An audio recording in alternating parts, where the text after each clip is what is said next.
And we begin tonight with that horrific story. Several Americans, mothers and their children, ambushed and killed in Mexico. 9 people killed in all, including 6 children, attacked while traveling in 3 separate cars. One car riddled with bullets and incinerated by fire, trapping this mother, her infant twins, and 2 other children inside. None of them survived. Several other children were wounded, at least 5 flown by helicopter to a hospital in Arizona tonight. Some of those children survived because of a 13-year-old boy who helped them hide behind trees. Tonight, who was behind this attack? ABC's Chief National Affairs Correspondent Tom Llamas leads us off from Mexico. Nita and 4 of my grandchildren are burnt and shot up. Tonight, this charred, bullet-ridden SUV marks the massacre that a Mexican drug cartel unleashed on an American family. 3 women and at least 6 children, including twin infants, ambushed and shot in a remote mountainous area south of the U.S. border. These images show some of the survivors, including at least 5 children who were flown by helicopter to be treated for gunshot wounds in Tucson, Arizona. They somehow escaped the slaughter. The oldest, who was 13, I believe, he hid them all under a bush on the side of the road, told him to stay, and he ran. The victims, all part of a fundamentalist Mormon group that lived in the border region for decades.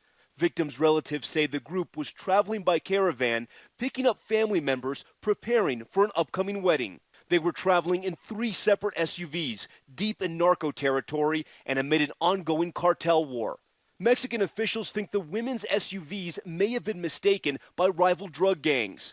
Relatives say at one point one of the mothers got out of her vehicle with her hands up to show they were families. The gunman shot her point blank in the chest. Mexico has always been safe for us growing up. I always felt safe there.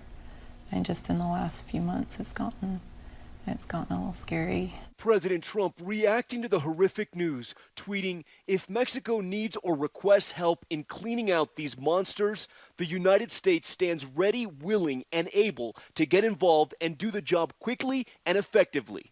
Es un asunto que nos corresponde.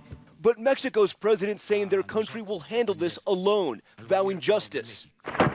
But it's unclear what that will look like. Just last month, Mexican security forces were outgunned by a drug cartel, all caught on camera. This body cam showing Mexican commandos pleading with the son of drug kingpin El Chapo after they had taken him into custody to call off his narco militia. The government releasing this graphic video to show they had to let El Chapo's son eventually go and retreat to save lives. The drug violence getting worse in Mexico, and tonight, an American family that was ready to celebrate a wedding, now preparing for several funerals. This is such an awful story. Tom Llamas reporting live from Mexico City tonight. And Tom, we're learning more about that brave boy who hid those other young survivors before then getting help himself.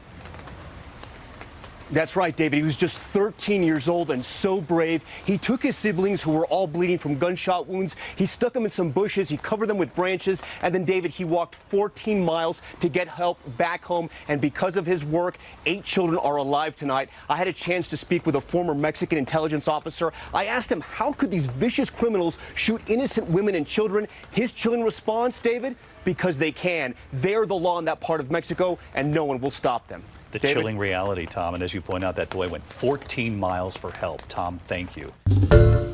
Hi, everyone. George Stephanopoulos here. Thanks for checking out the ABC News YouTube channel. If you'd like to get more videos, show highlights, and watch live event coverage, click on the right over here to subscribe to our channel. And don't forget to download the ABC News app for breaking news alerts. Thanks for watching.